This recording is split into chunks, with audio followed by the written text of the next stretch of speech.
A partir de agora, na Unesp FM, Observatório do Esporte. O programa que dá bola a todas as modalidades esportivas.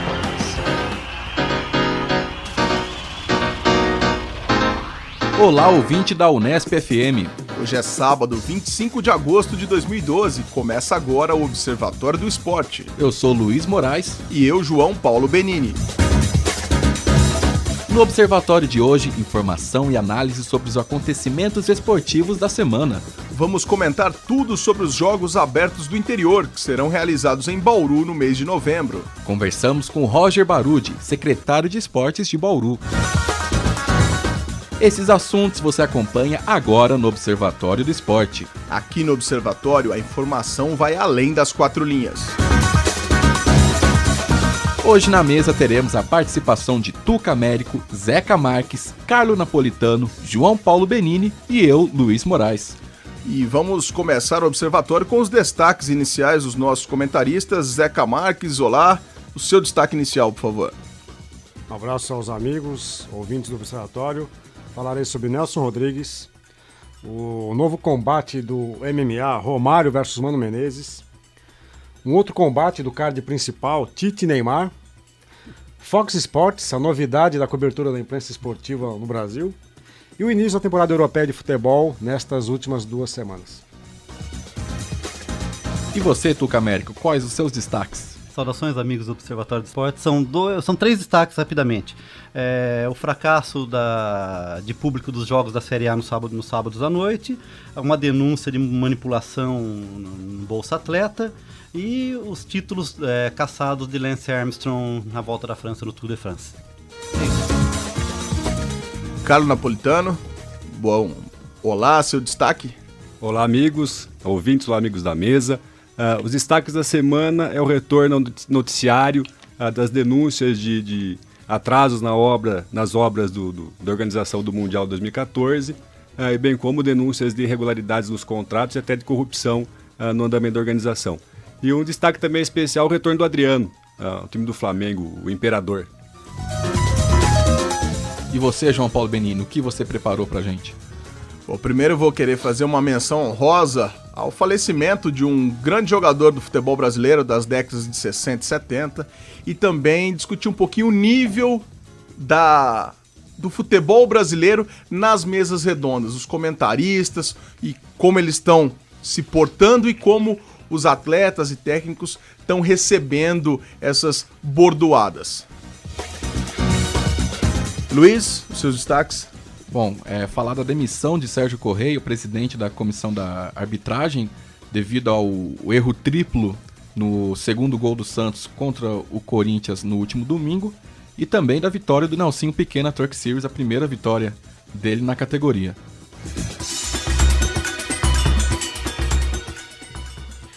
Zeca Marques, começamos por você. Bom, mais uma vez um grande abraço. Meu primeiro destaque vai para o Nelson Rodrigues, na semana em que se comemoraram tantas iniciativas com relação ao Nelson, que se vivo estivesse, teria completado na última quinta-feira, dia 23 de agosto, teria completado 100 anos. Muitos sabem que o Nelson Rodrigues está ligado à minha trajetória acadêmica, porque a minha dissertação de mestrado foi uma análise sobre as crônicas de futebol que ele escreveu em jornais cariocas. E eu acho que, para ser hiperbólico e exagerado como o Nelson, o dia 23 de agosto, a partir de agora, deveria ser feriado nacional. Eu acho que o Nelson Rodrigues merece ser estudado do ensino fundamental à universidade. E talvez tenha sido o autor que melhor soube explicar a alma humana e a alma brasileira. Então daí fica essa menção, essa homenagem a um autor que, de certa forma, modificou inclusive a cobertura esportiva a partir da década de 90, quando o Rui Castro publica pela Companhia das Letras o primeiro volume de crônicas compiladas que o Nelson havia escrito na Manchete Esportiva, Jornal dos Esportes e Jornal o Globo. Esse volume foi publicado às vésperas da Copa de 94, a Pátria em Chuteiras, e descortinou um autor do qual poucos se lembravam ter escrito tantos textos sobre futebol. Eu, particularmente, que sempre acompanhei muito os assuntos ligados ao futebol, nem sabia que o Nelson tinha sido um profícuo escritor. E nessa pesquisa deu para perceber que talvez o que ele mais tenha feito na vida tenha sido justamente publicar texto sobre futebol. Ele publicou colunas e crônicas diárias durante praticamente 40 anos e durante um certo período ele publicava 2 crônicas por dia, diferentes, o que é incomum hoje. Então ele publicava uma crônica no jornal O Globo e uma crônica no Jornal dos Esportes, que pertencia ao irmão, Mário Filho que dá nome ao estádio Maracanã, e era uma coisa um pouco incomum, né? Como é que um escritor fazia 2 textos diferentes. Obviamente o Rui Castro explica um pouco isso, né? Ele fazia um pouco essa escrita laudatária por causa de necessidades financeiras. O Nelson Rodrigues, o Rui Castro mostra isso, passou fome, né, durante um período da vida em função de família muito grande, não ter recursos, enfim. Mas o Nelson, acho que ele merece as homenagens que foram feitas. E agora, no sábado de manhã, os ouvintes, enquanto ouvem o nosso programa é gravado às sextas, eu estarei no Museu do Futebol fazendo justamente uma palestra sobre o Nelson e a relação dele com o futebol. Então fica aí apenas a lembrança. E quem sabe surge alguém, né, para instituir um feriado nacional do Nelson Rodrigues, porque nós temos tantos feriados, né? Temos feriados em todos os meses do ano. Não temos feriado em agosto, meus amigos. Então vamos criar um feriado em homenagem ao Nelson. Vamos encaminhar a Câmara Municipal de Bauru. Pelo menos podemos transformar Nelson em cidadão bauruense, quem sabe? Olha, eu acho que o Nelson nunca sequer soube que Bauru existia, a não ser pelo fato de Pelé ter começado a jogar bola aqui, né? Mas talvez ele nem soubesse no mapa onde é que ficava Bauru. Bom, depois desse assunto que eu acho bonito e positivo, nós temos um assunto extremamente chato de discutir. O João Paulo Benini também vai tratar um pouco sobre isso, mas é a nota oficial que o Romário publicou, né? Ele acho que está assumindo agora um novo modus operandi para divulgar as suas ideias, porque é um deputado federal. Ele publicou uma nota difamando o treinador Mano Menezes. Eu já falei isso aqui várias vezes, acho que o Mano não está à altura do cargo que ocupa. O Mano, todos lembram, foi a 3ª opção para ocupar o cargo de treinador da seleção brasileira. O primeiro convite foi feito ao Muricy, depois ao Filipão, e o Mano ficou como 3ª opção, né? E tem se mostrado um belo porta-voz da CBF, né? Porque nas entrevistas coletivas a gente vê o quanto que ele mantém um discurso oficial, neutro, sem grandes emoções, sem entrar em grandes polêmicas. Falando que agora ele tem quase um time pronto, mas que ainda está aberto às surpresas que possam aparecer surgindo no futebol brasileiro. Infelizmente o Mano acho que não perdeu o viés um pouco provinciano de clube, e para treinar uma seleção precisa ser muito maior do que... Tem que ter muito mais preparo e condições do que ser treinador de clube. Apesar de ter treinado clubes uma importância enorme no futebol brasileiro, como o Corinthians e como o Grêmio. Ô Zeca, mas Diga. essa observação do Tuca talvez seja a grande crítica a ser feita para o Mano. Ou seja, ele está há um tempo já no comando da seleção, mas ele não conseguiu montar uma base para o time. Até as convocações já convocou 80 jogadores e não tem uma base formada. Então talvez seja essa a grande crítica, e talvez seja essa até o ponto da dúvida sugerido pelo Romário. Existe uma certa acomodação na seleção brasileira pelo fato de o Brasil não precisar disputar eliminatórias, já que é a sede do próximo Mundial. Isso aconteceu também às vésperas da Copa de 98, né, que naquela altura não havia necessidade de... O Brasil era campeão, não precisava disputar eliminatórias. Isso acabou agora. Os campeões também disputam, né, mas o país sede não. Então, a seleção do Zagallo, depois que conquistou a Copa 94 com o Parreira e com o Zagallo também, a seleção não tinha eliminatórias, mas tinha um time formado, um time que a gente lembra, tinha Bebeto, Romário, Ronaldo Fenômeno, Rivaldo, Dunga, né? O goleiro era o... O goleiro era o Dida. Tafarel. Tafarel, Dida. Dida. O Dida foi até para a Olimpíada, né? Dida foi para a Olimpíada bem, e o Tafarel foi ficou, titular da Copa. Foi titular na Copa. Então havia um time, mesmo não tendo que participar de eliminatórios, havia um time, né? E agora a gente vê essa intromissão do Mano em assuntos que a princípio não deveriam ser dele, que é a seleção olímpica. O Ney Franco monta a seleção, consegue a vaga no pré-olímpico, é campeão do pré-olímpico, e aí não vai para Uma crítica Olimpíada. também, que eu nunca, pelo menos, vi uma seleção olímpica tão próxima de uma seleção oficial. Quer dizer, ele tem uma base pronta, mas que não se investiu nisso. Mas, para não alongar aqui com o Romário, só quero destacar algumas frases da nota oficial, né? E acho que se ele assumiu agora um modus operandi parlamentar, ele na verdade feriu o decoro parlamentar, Carlos Napolitano. Veja só o que ele diz: treinador da seleção tem que convocar os melhores jogadores. Até aí todos nós concordamos. Mas você, mano, você tem seus próprios interesses na seleção. Você é imbecil, idiota e não tem capacidade de dirigir a seleção. Eu posso falar da seleção brasileira, eu, Romário. Eu honrei a camisa da seleção. Eu nunca joguei por outros interesses, a não ser ganhar. E eu sou campeão pela seleção várias, em letra maiúscula, várias vezes. E você? Aí ele encerra a nota dizendo o seguinte: detalhe, só vou te responder enquanto estiver com a camisa da seleção. Quando você sair, não respondo mais. Você será um Zé Ninguém. Não sei o que o Romário quer com isso, com esse tipo de provocação, de bravata. O Romário parece que se mostra mais importante até do que a própria seleção, né? E acho que quando ele faz esse tipo de ofensa, não apenas de crítica, chamando o humano de imbecil, de idiota, ele perde um pouco a razão, né, que ele tem no atacado, mas que ele perde aqui no varejo, né? Bom, falando ainda de treinadores que quando perdem jogos tem que arrumar factoides para poder desviar o fato de o seu time ter perdido 3 pontos, no último domingo o Tite, ele parece ator de teatro até, né? Porque ele deu uma voz grossa, bateu na mesa para falar que o sentimento da Fiel era o dele, em função do gol que o Luiz Moraes já adiantou, um gol validado pela arbitragem, um gol que é absurdo como aquele gol pode ter sido validado, o segundo gol do Santos, né? Àquela altura o jogo estava empatado, esse não foi o gol que decidiu o jogo, mas enfim, é um gol que movimentou ali as peças do tabuleiro e era o segundo gol do Santos. Não dá para imaginar como é que o assistente tenha se equivocado, né? Porque ele tinha 3 chances para acertar e não acertou nenhuma das 3. Mas aí, Zeca, até gostaria de fazer um contraponto. Eu sou corintiano, mas os 2 primeiros lances Eram difíceis. eram muito difíceis. O terceiro do André, aí ele tá com a visão clara do lance. O André, a hora que empurra a bola para as redes depois da ajeitada do Durval, esse sim, para mim, é o erro crasso do lance. Os 2 primeiros, eu assistindo a partida, você fica naquela, grita impedimento, mas sem ter a certeza, porque foram lances muito rápidos e a distância é muito curta.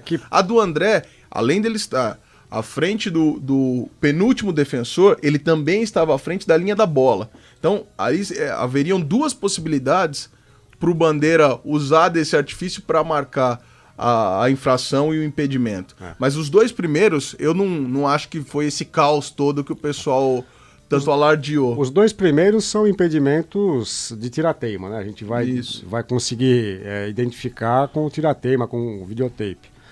Agora, o problema foi a sequência, né? No mesmo lance, 3 impedimentos, 2 que seriam aceitáveis se tivessem acontecido isoladamente, mas o terceiro é um erro que não dá para admitir num assistente FIFA.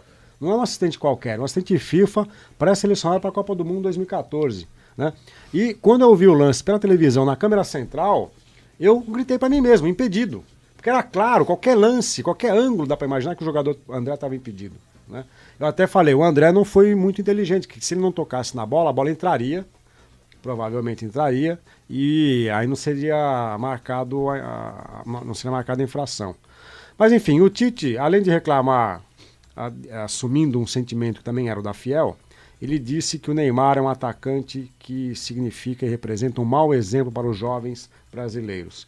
Isso lembra um pouco o que o René Simões já havia dito em 2009, João Paulo, 2010? 2009, Neymar sobe em 2000 Foi 2010 que o Santos foi campeão da Copa do Brasil. Campeão da Copa do Brasil com o Dorival Júnior. Quando ele disse que estávamos criando um monstro. E daí o fato de você ter ganhado, inclusive, esse epíteto, João Paulo Benini, o monstro do jornalismo esportivo. O que o Tite está dizendo é que o Neymar, pelas simulações, por lances em que ele demonstra uma certa maldade, e aqui ele questiona o pisão que o Neymar teria dado sobre o Guilherme, lateral esquerdo do Corinthians, né? Lateral direito do Corinthians. E isso retoma um estigma do qual sofre o Neymar, que é o fato de ser um jogador que simula as infrações, que procura ludibriar a plateia e a arbitragem, que não é leal com seus adversários, ou seja, que estaria ferindo uma regra básica do esporte, que é o fair play. Na última quinta-feira, inclusive, o GCF teve uma discussão sobre isso, né? Vários de vocês aqui estavam presentes à nossa reunião, E a gente discutia o fair play no caso do Neymar e do Cristiano Ronaldo em suas ações dentro de campo.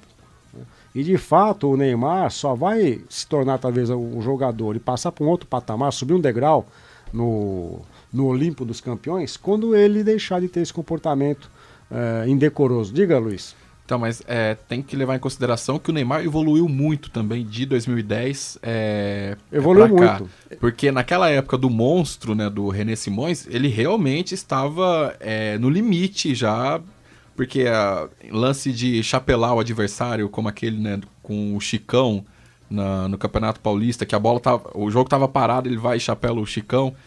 Jogadas assim que acabam sendo desnecessárias. Hoje não estão sendo tantas.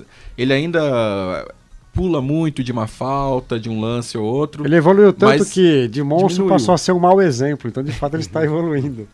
E, inclusive, no jogo do Santos, na quarta-feira contra a Universidade do Chile, os corneteiros de plantão disseram que no pênalti que ele bate por cima, em que ele escorrega, ele tentou simular um outro pênalti. Então, a cornetagem foi forte em cima do Neymar. Agora, Zeca, só para completar, eu acho que assim, o Neymar, ele realmente simula bastante. Agora, a função de punir a simulação é do árbitro. Cabe arbitragem. Amarelo, na segunda expulsa.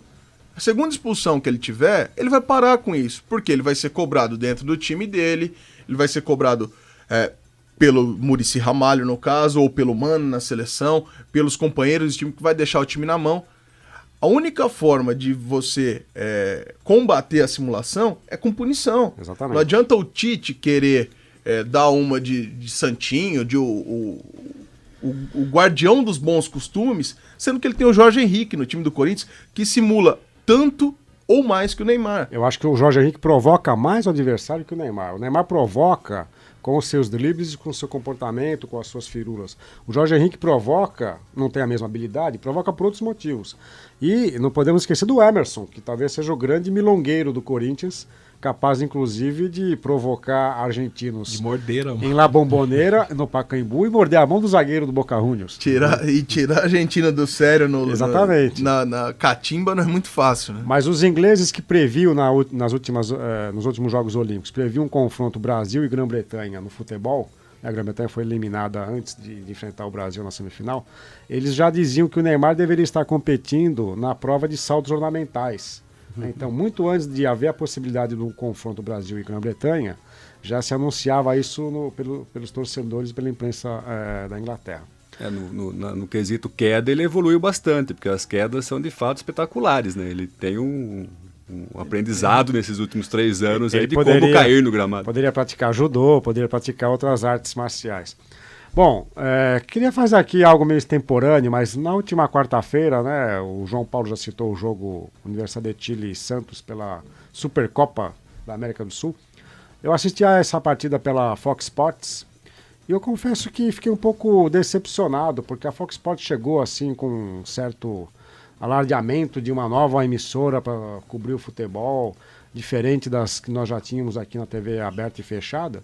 E confesso que fiquei decepcionado pela mesmice do padrão de cobertura. Né? Contrataram repórteres e comentaristas que eram de segundo e terceiro escalão nas emissoras concorrentes. Né? E para comentar esse jogo estava o Mário Sérgio Pontes de Paiva, que eu até acho que é um grande entendedor do futebol, ele tem comentários bastante pertinentes. Mas o que traz de novo um Mário Sérgio para uma cobertura de um novo canal, né, que se inaugurou aqui no Brasil neste ano? E que prometia algo mais. Né? O comentário da arbitragem é o Carlos Eugênio Simon, né, que errou tanto dentro de campo e foi tão polêmico, e o que ele pode então contribuir nos seus comentários. E o próprio restante da equipe não é uma equipe de peso, que se você tiver a opção em assistir pela Fox ou por outro canal, você fala, não, vou assistir para ouvir o comentário. É o Rodrigo Bueno, que escreve para a Folha de São Paulo e era um comentarista de segundo escalão nos canais ESPN. Terceiro escalão, eu diria. O Paulo Júlio Cleman, que era da Rede Globo de rádio, que também é um comentarista que dificilmente você consegue espremer e tirar alguma coisa válida dos comentários dele. Os narradores são todos de terceiro escalão. Não trouxe, porque eu pelo menos imaginei quando a Fox Sports anunciou que viria pro Brasil e foi toda aquela celeuma, porque eles, na primeira ideia era de comprar o Band Esportes. E aí, pelo Grupo Globo ter uma porcentagem do Band Esportes, ocorreu um veto. Eles montaram depois uma equipe completa, mas não tem ninguém para modalidade nenhuma que você diga, pô, esse cara eu vou assistir o jogo pela Fox porque ele é diferenciado.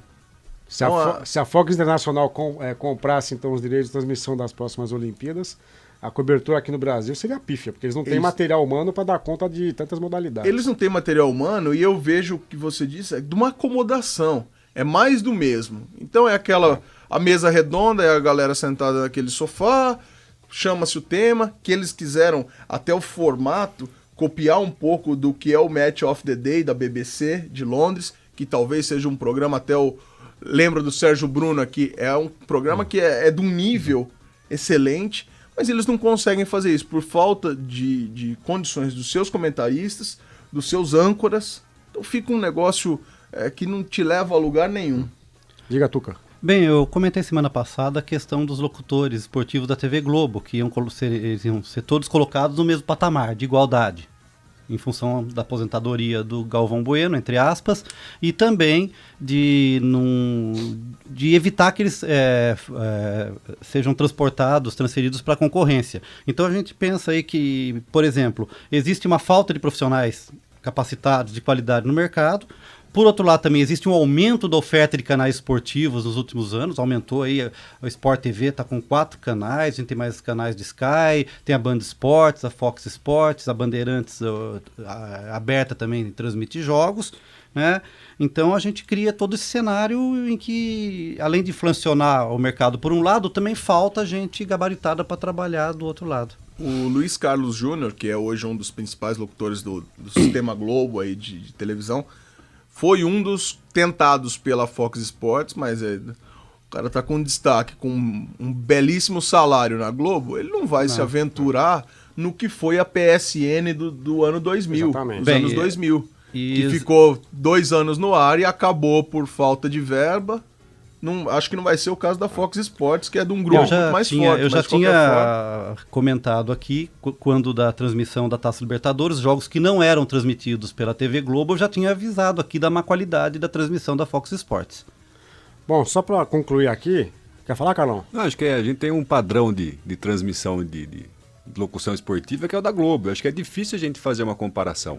E a gente está habituado a uma forma de transmissão, de imagens, de locução, de comentários, e que essas empresas novas aí no mercado terão que se adaptar, não a esse padrão, mas ao gosto do brasileiro nas transmissões.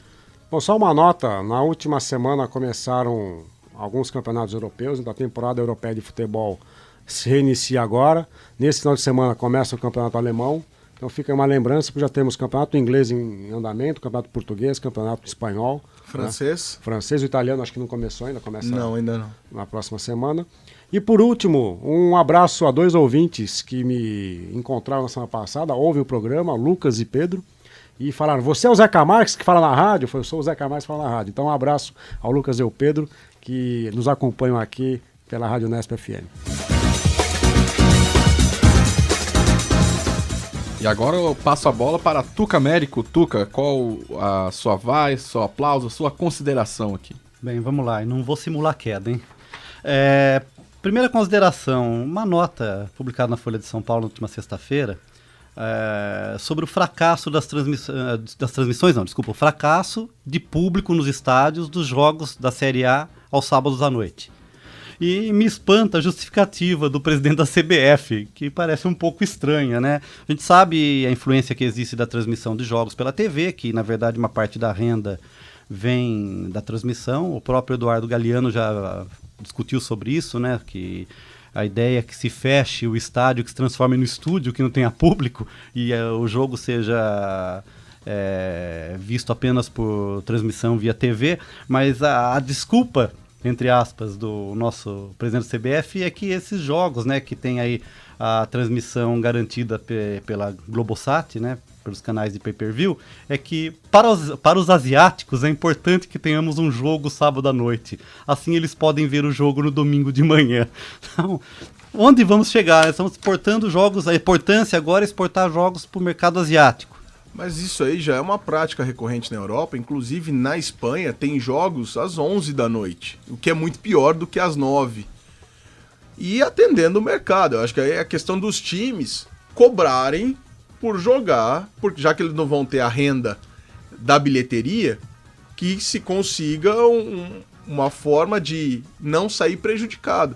Agora, jogar em horários, a gente lembra quando tinha jogos da Federação Paulista às 11 da manhã, às 10 da manhã. Eu cansei de ver jogos no Canindé às 11 da manhã. 11 da manhã de domingo. Era um horário que a gente adorava, porque saía do jogo e ia almoçar com a família. E o jogador detestava no verão, porque era um sol de matar, né? Mas que me desculpe o Galeano, mas o público é essencial Eu pro também jogo, concordo. pro espetáculo. Né? Teve um jogo de futebol na quarta-feira, o Palmeiras e Botafogo pela Sul-Americana, e que tinha um torcedor mexendo numa bandeira, tremulando uma bandeira. O público total deu 3.900 pessoas, mas porque no Rio de Janeiro existe uma lei estadual que crianças até 12 anos não pagam e aposentados também não pagam para entrar em estádios. O público pagante foi de 2.400 pessoas, por volta disso. E aí a desculpa do presidente do Botafogo foi muito pior do que a do presidente da CBF. Ele disse que não tinha público nos jogos do Botafogo à noite, porque é o horário da Avenida Brasil, novela da Rede Globo. Peraí, você tem um time, você tem o Seedorf lá, e aí o pessoal não vai pro campo para assistir a novela. E o jogo foi depois da novela. Né? Mas o Engenhão não dá tempo de chegar. O Engenhão não tem público em jogos do Botafogo, ou em jogos do Flamengo, jogos do Fluminense, seja no domingo à tarde, no sábado à tarde, na quarta-feira à noite. O Engenhão não caiu no gosto do cidadão carioca, até por força Quantos dias da volta do Maracanã? Até em função do amor incondicional que o carioca tem pelo Maracanã. Tá, outra coisa, para complementar, a média de público aos sábados tem sido de 8.500 pagantes. Né? Ainda bem que o Botafogo não jogou, né? Porque senão ia cair bastante. Eu acho que também a justificativa que a Europa exporta os jogos, tudo bem, ela pode exportar, mas os estádios estão lotados na Europa. É que a condição na Europa é outra, né? Tanto para quem tá dentro do estádio, para chegar ao estádio, voltar do estádio. O problema é que no Rio de Janeiro, para se chegar no Engenhão, é um trem que chega, um trem de subúrbio, sem condição nenhuma de levar um público que está pagando R$50 o preço mínimo do ingresso em jogos do Botafogo. Não tem estacionamento ao redor do Engenhão. E aí as pessoas que vão de carro tem que deixar na mão de flanelinhas. Então, o entorno do Engenhão é muito complicado e ninguém toma providências para que isso seja solucionado. E aí o público o cara se comprar o pay-per-view e assistir do sofá de casa, o Botafogo já não tem aquele timaço. Com o preço de uma ida ao estádio, você paga a parcela da TV e do canal a cabo.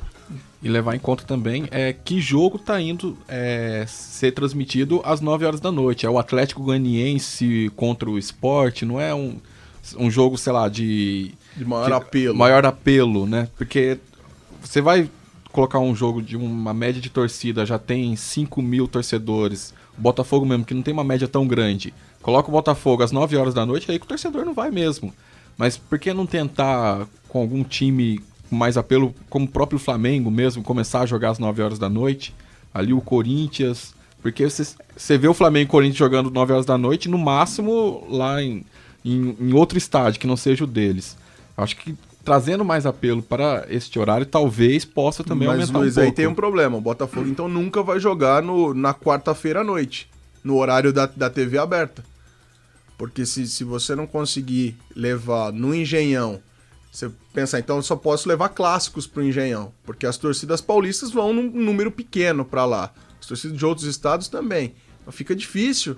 O Botafogo sairia da grade da TV aberta, e o que pro time é um grande problema.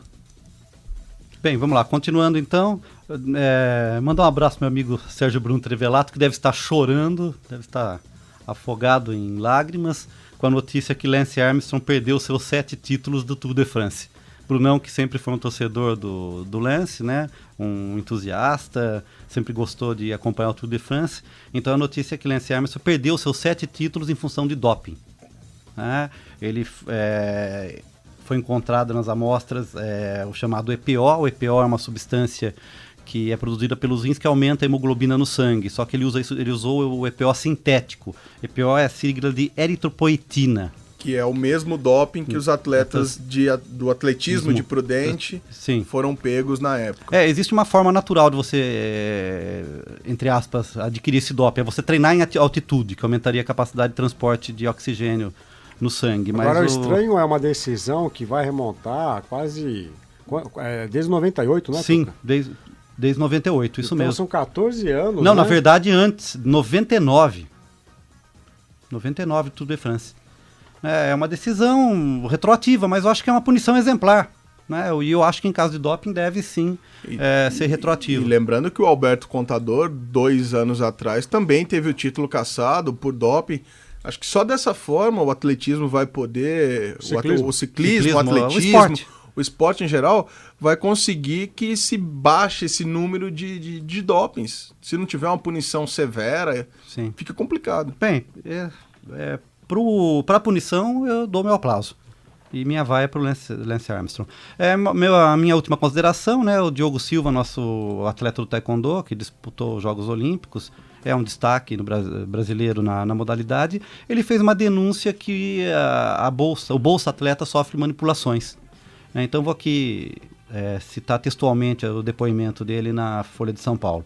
Tem atleta da minha modalidade que não está nem entre os 10 melhores do Brasil e está recebendo salário de atleta de ponta, nas categorias internacional e nacional. É manipulação do sistema. A gente entrega um currículo invejável com 2 Olimpíadas e fica fora. Toda vez volta dizendo que falta documento. A gente sabe que é uma coisa que não está seguido pelo melhor lado. Então está aí uma denúncia, lógico, fruto dele não ter sido aceito como um merecedor do Bolsa Atleta, mas que tem que ser investigado. Né? Uma denúncia grave, uma denúncia gravíssima, porque é dinheiro público, é uma bolsa que é destinada aos atletas de alto rendimento que ainda não tem suporte de patrocínio suficiente para continuar na atividade. Então fica aí a ideia que isso tem que ser investigado e se houver culpados devem ser punidos. E o currículo dele consta 2 Olimpíadas. Um atleta de ponta no Brasil. Pan-Americano. Um exemplo, um atleta que veio de uma comunidade pobre, que tem uma atuação política forte dentro do esportes. Talvez por isso esse seja o grande motivo dele incomodar tanto e não ter acesso à bolsa. Bem, é isso. João Paulo Benini, as suas considerações. Bom, o primeiro tema que eu iria tratar, que é a questão do Romário, e acho que ele baixou demais o nível da discussão. Acho que você pode criticar, até achar que o Mano é o pior treinador da história da seleção brasileira. Eu discordo, acho que o Lazzaroni foi pior, tem outros que passaram pela seleção brasileira que não agregaram em nada. Não sei se o Mano tá agregando, mas... Agora quem tá baixando o nível da conversa é você. O trabalho do Mano, acho que nós vamos poder vê-lo bem quando o Mano sair, abaixar a poeira, e nós vamos poder analisar quem que o Mano lançou, quem que o Mano trouxe para a seleção ou resgatou que estava fora, e aí nós vamos poder analisar o trabalho do Mano com um trabalho fechado. Por enquanto ele lançou o Jadson, que foi pro São Paulo. Esse é um grande problema do Mano Menezes. Ele tem o seu empresário, que todos sabem que é o Carlos Leite, e muitos jogadores agenciados pelo Carlos Leite receberam oportunidade na seleção, e jogadores com capacidade técnica discutíveis. Inclusive nessa semana, a convocação que saiu na quinta-feira, ele chamou o goleiro Cássio do Corinthians, um goleiro que foi muito bem na Libertadores, mas que tem falhado repetidamente agora pós-Libertadores, e o nome que era mais aclamado era do Diego Cavalieri, goleiro mais experiente que o Cássio, já com 30 anos, goleiro que foi do Palmeiras, do Liverpool, jogou na Itália, tá no Fluminense e tá jogando muito, só que o Cássio é agenciado pelo Carlos Leite. Então, o Mano tem esse jogo de interesse que, ao meu ver, a hora que ele chegou na seleção, ele deveria ter se afastado do Carlos Leite, até para que o trabalho dele tivesse um pouco mais de resguardo junto à imprensa especializada. No início do programa, o Zeca perguntou se haveria uma quebra de decoro parlamentar por parte do Romário.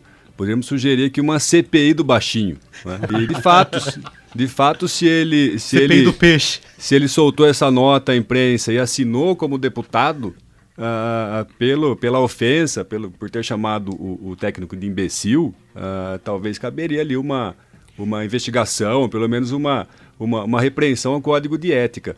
Porque o mínimo que se espera de um deputado que é representante do povo é a urbanidade do trato com as pessoas. Ô, Carlão, a CPI do baixinho é complicada porque pode afetar a mim e o Fábio Fleury. É melhor a CPI do peixe.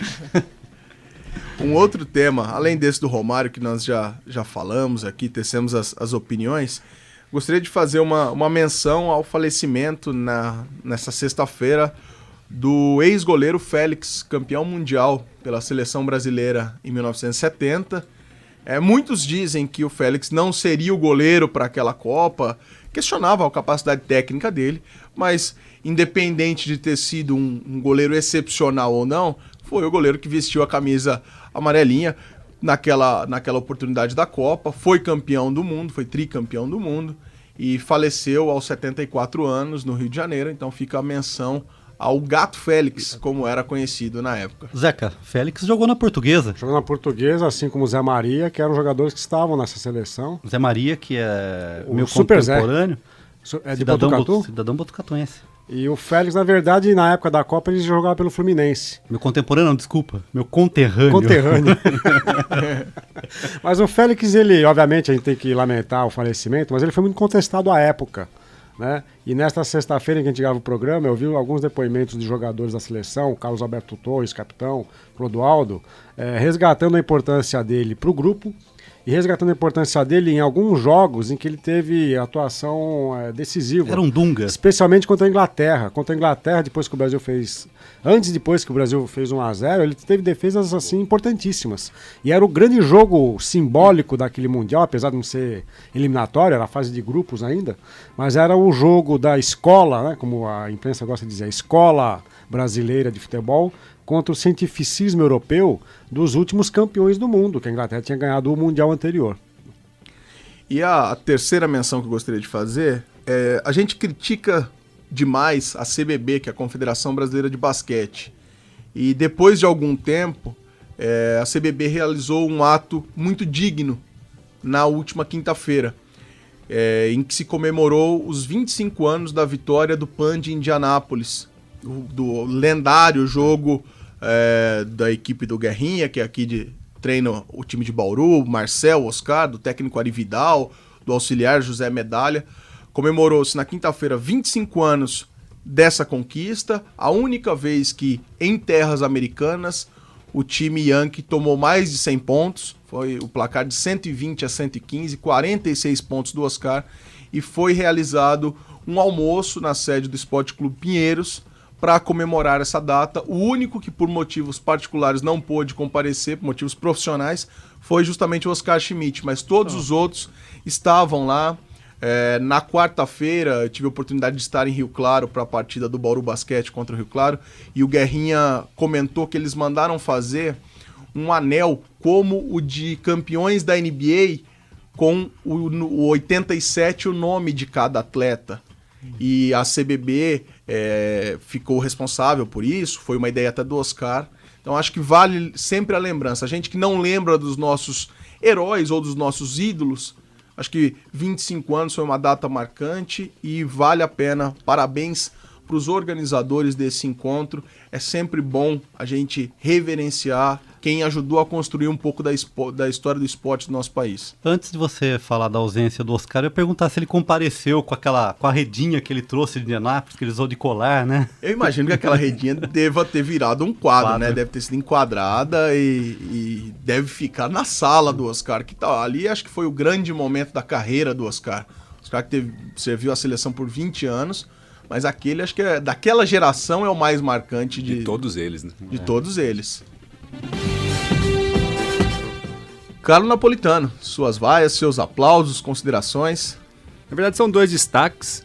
Um destaque para o retorno do noticiário esportivo, não muito bem esportivo, mas para o noticiário da imprensa em geral, sobre os atrasos da organização da Copa 2014, em especial que foi noticiado essa semana, que a Arena de Pernambuco está com apenas 43% das suas obras executadas, e ela já há a previsão do uso dessa arena já para a Copa das Confederações do ano que vem. Então há aí uma uma preocupação talvez generalizada nesse sentido do atraso das obras e como que o Brasil vai se apresentar no cenário internacional na organização do Mundial. E além disso, o que mais preocupa são as denúncias de irregularidades nos contratos, denúncias de corrupção. Houve uma denúncia de corrupção de uma licitação previamente acertada de um sistema de transporte público. Em Cuiabá? Em Cuiabá. Houve uma denúncia, aí não ficou muito bem claro se há uma irregularidade ou não, ou somente uma irregularidade contratual na compra das cadeiras para o Estado Mário Filho, Maracanã. Então isso preocupa, eu acho que é uma questão que tem que ser discutida com seriedade pela imprensa, não só pela imprensa esportiva, mas de uma forma geral. E quem quiser acompanhar um pouquinho do andamento das obras e das denúncias da imprensa que está apurando sério, eu indico o blog do José Cruz no UOL. É um cara especializado em esportes olímpicos, nesse tipo de cobertura. Ele é jornalista do Correio Brasiliense, tem esse blog no UOL, sempre traz novidades, números. É um blog bem interessante, né, para quem gosta de acompanhar esse andamento de obras. Blog do José Cruz no portal UOL. E tem agora a denúncia do VLT de Cuiabá, né, o trem de velocidade, que teve aprovação pelo judiciário por um parente de quem está envolvido nas denúncias de corrupção. Né? E até tem a denúncia de valores recebidos, né? Isso eu acho que é o maior agravante.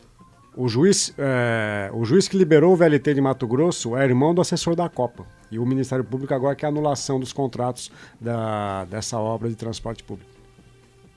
Um segundo destaque seria o retorno do jogador Adriano, né, que foi anunciado nessa semana, a volta do Imperador. Que retorno número? 3, 4. A volta do que não foi. O engraçado foi o que ele falou, né? Tô curado. Agora, Do quê? O Adriano é um caso sério, porque a contusão no tendão dele, eu acho que é a menor da que ele tem que cuidar. Essa é a mais leve. Essa, com a fisioterapia, vai voltar. O grande problema do Adriano, todos sabem, é a questão de álcool. Ele tem um problema sério com isso. Nos tempos de Corinthians já tinha. Nos tempos de São Paulo, lá atrás. Só que lá ele estava voando fisicamente. No Flamengo, campeão de 2009. Bem, Garrincha também tinha problema com álcool, mas jogava bem mais que o Adriano. E o que me chamou a atenção foi a forma que foi estabelecido o contrato. É um contrato de risco. Né? E segundo o que foi divulgado, é que o Adriano receberia o salário por jogo. E a divulgação era de R$60 mil por jogo. Mas talvez seja um risco para ele também, né? Que ele só entre em campo quando o Flamengo pagar o salário dele. Né? Porque tem notícia de que o Flamengo também atrasa nos pagamentos de salário. No contrato obriga o jogador a participar dos treinamentos? Deveria, no caso específico dele, sim. Até porque ele precisa perder bastante peso para conseguir entrar em campo. Mas, mais uma aposta eleitoreira do Flamengo, que tem eleição para presidente no final do ano. A Patrícia Amorim, que é uma vereadora no Rio de Janeiro, vai concorrer a mais uma reeleição. Então, quem acompanha o futebol carioca diz que essa contratação do Adriano foi para jogar para a torcida. Se ele vai entrar em campo, se ele não vai entrar, é o de menos. Desculpa, mas me causa incômodo essa insistência no Adriano. Há muito tempo ele prova que não tem mais condições de jogar. Eu não sei porque os clubes insistem em apostar no Adriano. Eu queria pontuar, Tuca, que os corintianos não podem ser ingratos com o Adriano, porque foi graças ao Adriano que o Corinthians se sagrou campeão brasileiro. Se ele não faz aquele gol impossível, um gol de sobrenatural de Almeida, como diria o Nelson Rodrigues, contra o Atlético Mineiro no Pacaembu, aqueles 2 pontos fizeram a diferença para o título. Né? Então, vocês têm um título brasileiro que devem ao Adriano, ao Imperador. Deve a toda a campanha. O Adriano foi um dos que contribuiu para a campanha. Esse negócio de campeonato de pontos corridos não tem um herói. São os heróis que jogaram as 38 rodadas. O Adriano foi importante nesse momento, fez 2 gols com a camisa do Corinthians, mas é um ex-jogador em atividade. Luiz, agora é a sua vez, seu destaque. Você que acertou a vitória do Nelsinho Piquet na Fórmula Truck. Na Truck Series americana. Isso. Então, meu aplauso para o Nelsinho Piquet, ele que correu com o capacete homenageando o pai, né, o Nelson Piquet, pelos 60 anos, e conseguiu a vitória em Michigan. Foi a primeira vitória dele na categoria, ele já havia vencido em outra categoria em qual ele não pontuava. Ele está agora na 9ª colocação na classificação geral, mas é bom lembrar que à frente dele tem pilotos que têm 8, 9, até 10 anos de categoria. Ele está apenas na sua 2ª completa. Ele já correu também na quarta-feira em outra prova, chegou em 18º em Bristol, mas ele tá indo muito bem na Super Speedways, que são o Luiz defende o Nelson Piquet, defende o Rubens Barrichello, é o nacionalista do automóvel. Daqui a pouco você vai querer que todo mundo corra de Gurgel nessas provas, né? Professor Ângelo vai ser o campeão dessa modalidade. Quero mandar um abraço pro professor Ângelo Sotovi Aranha. Mas é bom lembrar o destaque do Nelsinho no Super Speedways, que são os ovais maiores, digamos assim, que foi em Michigan a vitória dele, que é um dos maiores ovais que tem nos Estados Unidos. E lembrar também que tem outro brasileiro na categoria, o Miguel Paludo, que está em 12º na classificação geral. Já está um pouquinho mais atrás do Nelsinho. O líder é Timothy Peters, que está na 5ª temporada dele já na Truck Series. Então já está há um bom tempo ali.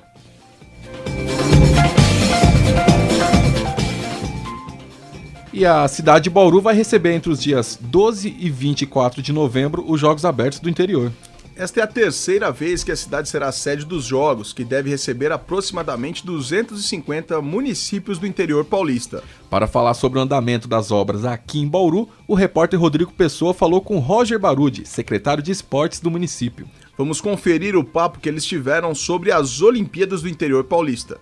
Agora, no final de setembro, nós vamos fazer lançamento do site dos Jogos Abertos, do mascote, o jingle. E em relação à obra e construção, nós estamos já mexendo nos distritais.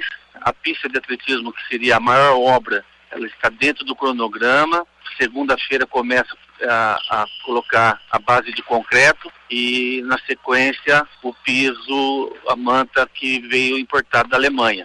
Temos 3 ginásios que também, agora no mês de setembro, começa a entrar com reforma de piso, um piso emborrachado, né? Seria o Geisel, o Bela Vista e Santa Luzia. Enfim, estamos trabalhando e tenho certeza que Bauru, depois de 42 anos, vai fazer uma grande festa. E há uma ideia, assim, de legado? Sim, ó, nós estamos contando com 250 cidades, 50 praças esportivas e 150 alojamentos. E a gente espera que com toda essa infraestrutura e esse legado que vai ficar para a cidade de Bauru, nos próximos anos nós podemos investir aí nos atletas. A Secretaria tem planos de reutilizar os ginásios e a pista, por exemplo, que foram construídas para voltar? Sim, por exemplo, sim, né, não só para a população, mas também como alto rendimento, né? Quando a gente fala a pista de atletismo, nós esperamos que a pista de atletismo, por ela ter um certificado IAAF, ela se transforme num centro de excelência Bauru, recebendo aí grandes eventos em relação ao atletismo. E agora, voltando mais sobre o rendimento do time de Bauru? Nós, por 8 pontos, nós não conquistamos o 2º lugar nos Jogos Regionais. Ou seja, Bauru melhorou e muito perto dos outros anos, né? Então, nós recuperamos alguns atletas que estavam representando outra cidade, que essa era a maior preocupação, que era resgatar nossos atletas, os bauruenses que estavam representando e saíram de Bauru, voltando a vestir a camisa de Bauru. Então, resgatamos o vôlei masculino através do Max, já foi campeão nos jogos regionais, o próprio basquete feminino, há muito tempo não tinha um time, nós montamos um time, ou seja, nos preocupamos em resgatar as modalidades que deixaram e que tinha tradição de esporte em Bauru. E vocês veem essa oportunidade de sediar os Jogos Abertos do Interior como uma Olimpíada regional, já que teve agora em Londres? Vocês têm uma visão como essa? Nós podemos afirmar que os Jogos Abertos é um dos maiores eventos da América Latina. Ele é maior que o Pan-Americano. Nós vamos receber aqui em 12 dias em torno de 15 mil pessoas, entre atletas, dirigentes, árbitros, coordenadores. Ou seja, Bauru vai sofrer um impacto comercial totalmente positivo, né? Agradecemos ao Roger pela entrevista. Carlos Napolitano, o que que você está esperando desses jogos? Bauru está realmente pronto para recebê-los no mês de novembro?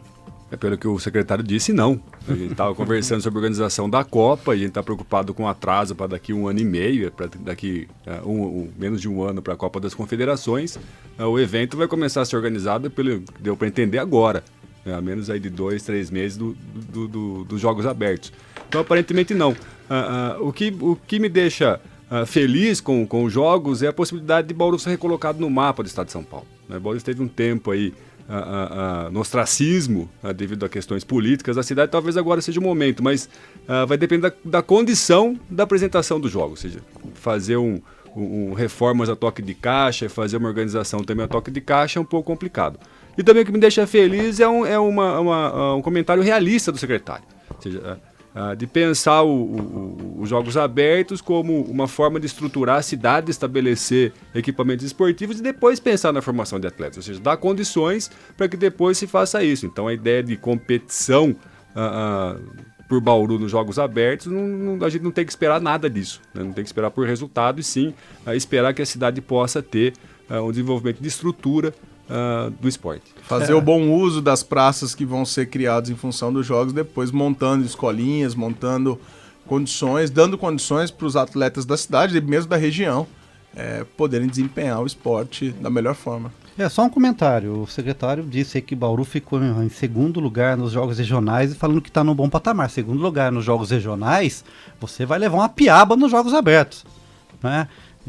Por experiência própria, eu já participei de 3 jogos abertos, conheci muitos times que foram campeões em jogos abertos e não ficaram entre os 8, os 10. É porque nos jogos abertos a gente vai ter São Caetano, que é uma potência, Santos, Guarulhos, Prudente, né? No atletismo, Prudente, Campinas, Ribeirão Preto. Então, segundo lugar nos regionais, na verdade, representa até numa região que a gente está aqui que é fraca em relação às outras. Bauru, a gente pode fazer um paralelo com o Brasil nos Jogos Olímpicos. Se ele ficar entre os 10... né, já vai ser uma coisa, para mim, positiva. Surpreendente. Surpreendente. Acho que a grande aposta, e que deve ter casa cheia, é realmente o basquete. O basquete que vai com o time profissional daqui da cidade para jogar, como cidade sede tem a vaga garantida. Quem veio dessa região de Bauru como vencedor na categoria livre, né, na categoria que não tem limitação de idade, foi a cidade de Piracicaba, é o 15 de Piracicaba, mas que inclusive veio fazer jogos com o Bauru Basquete aqui em período de treinamento e tal. É uma equipe bastante aquém do time bauruense, na ponta dos cascos. Vai estar depois, final do Campeonato Paulista, na sequência já os Jogos Abertos, então o time vai estar voando. Por isso que eu disse que não dá para pensar em resultados esportivos, porque não dá para você fazer uma organização de equipe, de atleta em 2 meses. Dá para você dar um tapa na reforma de um estádio, de um ginásio, mas não dá para dar um tapa numa equipe de futebol, de basquete, de vôlei e por diante.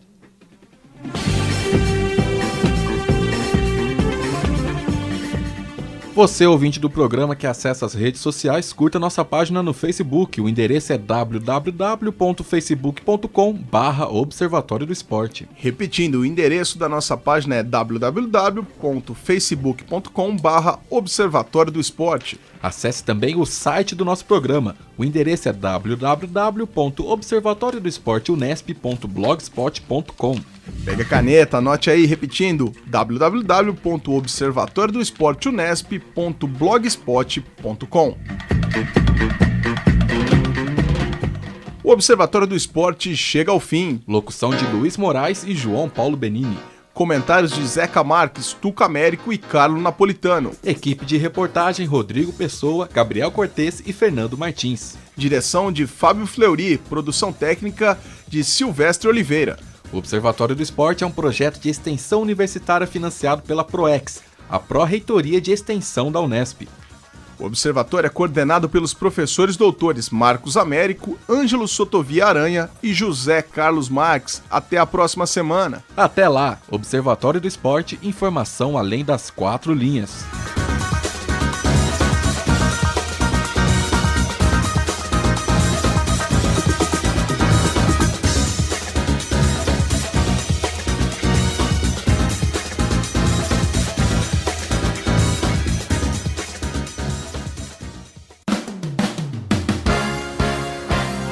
A Unesp FM apresentou Observatório do Esporte. o programa que dá bola a todas as modalidades esportivas.